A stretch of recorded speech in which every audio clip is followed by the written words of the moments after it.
In Acts chapter 18, there's a man called Apollos. The Bible said he preached the word with power and accurately. He was a powerful, influential man. I was looking at the word accurately. But there was not too much manifestations of power. So, a lady called Priscilla and the husband, Aquila, moved him out of hotel and took him to their house. And every night, they took a journey to the house of the Holy Ghost.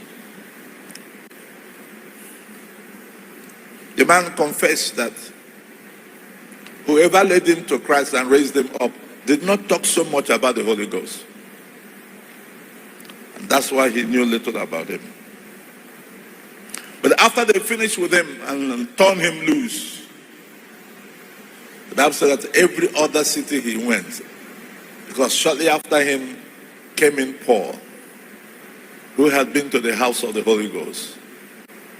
The Bible said that Paul turned the whole city upside down with the Holy Ghost. So in whichever chapter and branch you are, we don't use theory and theology to grow a church. Paul told the Thessalonian church, the Corinthian church, the Roman church, I didn't come to you with enticing words of men's wisdom.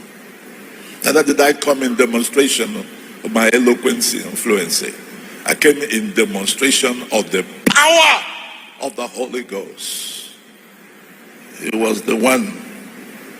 And when you go like that, the people gravitate to you because they are tired of religion, good speeches, written sermons, and they wanted something new. And it was the Holy Ghost who brought what was not ordinary. And that's why Paul excelled more than them all. Others had encounters. He was a latecomer. He was not one of the first 12. But he wrote 17 out of the 27 books of the New Testament. Could you imagine if you take 17 books out of the 27 books, what will be left? One man. Why? Because the Holy Ghost was his partner. Whether you're a lady or a man, you're a pastor of a branch or a chapter, in the city or in the campus, the Holy Ghost,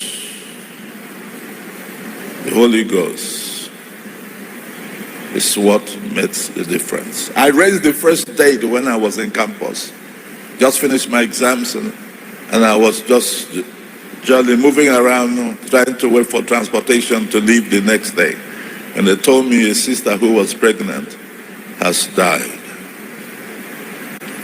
And they came to my room late in the night, middle of the night, knocked. I got up. I was used to people coming because I pasted on my door, if you don't have, come and take. If you have, come and drop it here. If you have too much, so others can share. So I said, who knows who is knocking? I opened the door.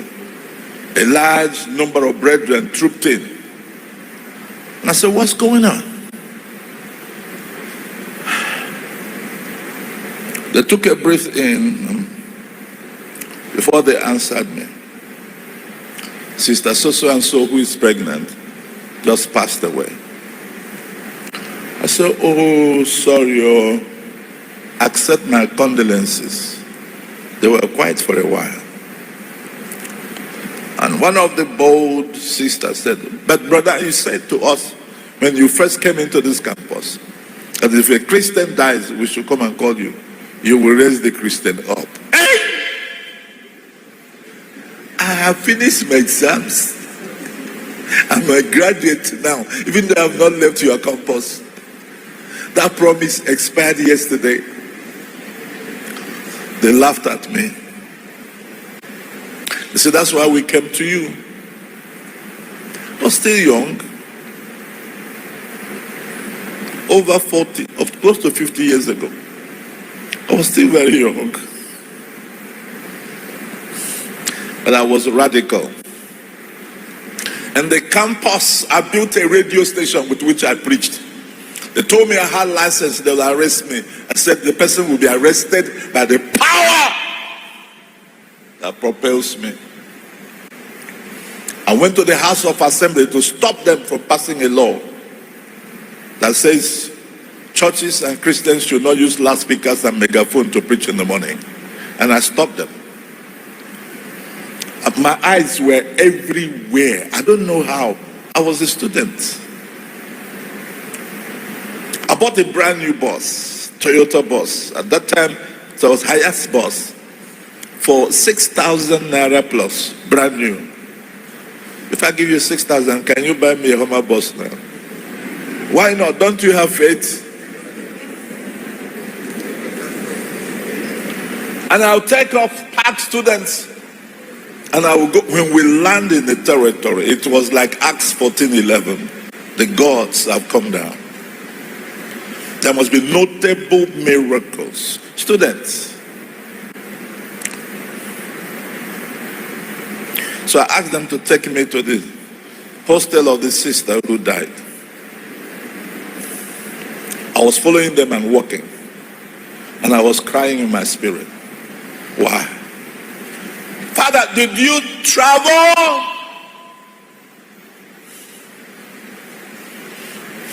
When I got there, I had not raised the dead before. And I said to God, how do I start?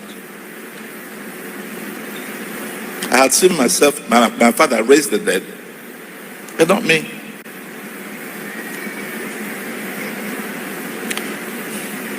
I began to pray, to talk to God, to tell me why this woman should die and what I should do so I don't waste my time praying prayers that will not be answered. Father, her name is so and so. She's a third year student, second year student or so and so. I'm sure you know. Why did she die? And what am I expected to do? And the other brethren were waiting and looking at me to come and do the mighty works of God. And my spirit was crying and bleeding, asking for answers. And the Holy Ghost said to me, is the husband. The husband pronounced over her that she would die in this pregnancy. Heaven had no hand in it. Satan picked it up, and at the slightest challenge, they executed his words. We have no hand in it.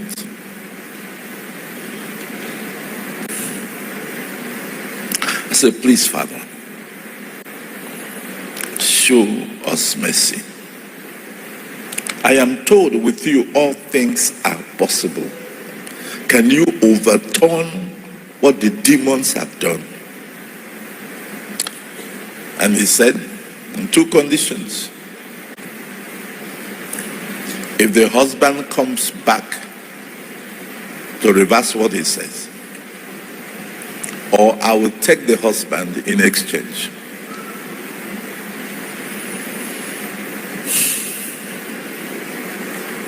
I asked, does anybody know where the husband lives? Her friend said, yes.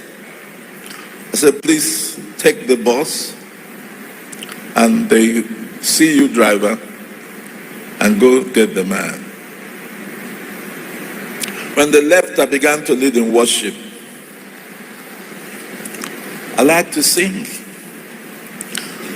On Sunday, which was my 40th wedding anniversary, I sang. Bianule, bianule, ihe Chukwu mere m. Ana m enye ya ọwagam, ana m enye ya ekele, ana m asị ya imela. 40 years for us is like 40 days. If you look at my wife, she doesn't look like she's been married for 40 years.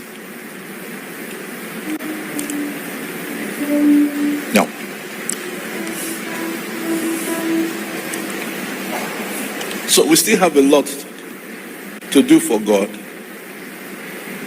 So I was worshiping. They went and brought the man. Okay, you are welcome, sir. Have you been informed that your wife has passed on? He threw himself on the ground. Yeah. I said, shut up. We came to pray that she will come back to life. And the Lord said, you open your mouth and said she would die in this pregnancy. I said, how can that be? Am I a monster? How can that be? No, it's not true. I said, shh, did you hear what I said? The Lord said. Can you calm down? The Lord said, you said, your wife, the love of your life, would die in the pregnancy that you gave her. Okay, do you understand that level of wickedness? He said, no, how can I do that? I said, okay, no problem. This your wife will rise up now before you, but you will drop dead. So, you'll be buried tomorrow. No! I said, why no?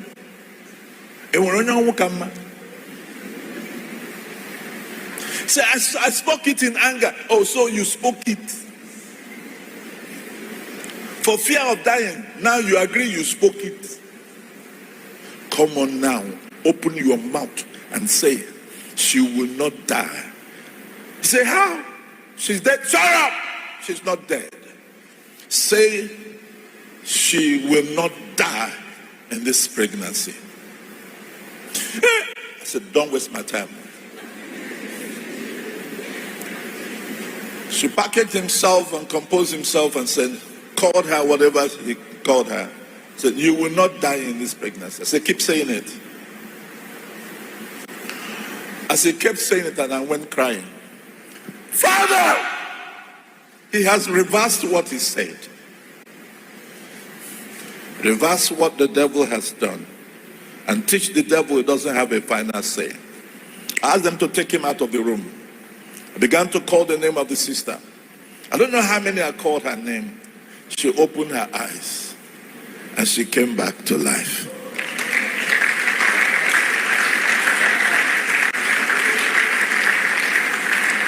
The surprising thing is that if a woman who's a pregnant woman dies, the baby in the womb also dies.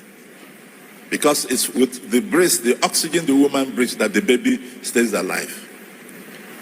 And both herself and the baby came back to life.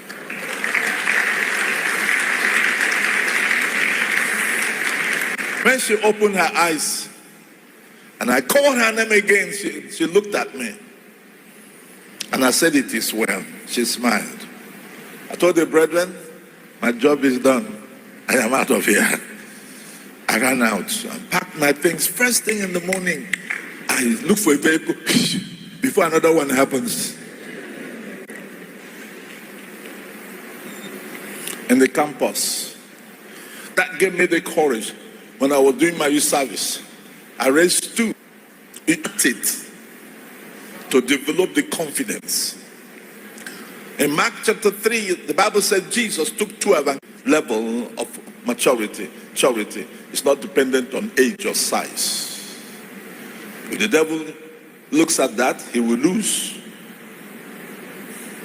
Goliath came looking for a man, thinking that power flows from your size. God sent him a boy. And David went and took him down. Maybe the world is looking for people with big titles and long hats. And God sent you. And Paul said to Timothy, don't let them be disappointed because of your look and age. And I say the same thing to you. As a grandfather, as one who was one time at your age, and I had a catalog of miracles and signs and records. It's your turn. But I'm not giving up. I'm still on it. Because I have some young ones that I need to bring in like Jesus. I need to let them watch me to continue to raise the dead and open blind eyes and cause deaf ears to come alive. And sit to watch them see how God can recreate a destroyed part of the body. Who read it in the book and need to see it in their eyes, with their eyes.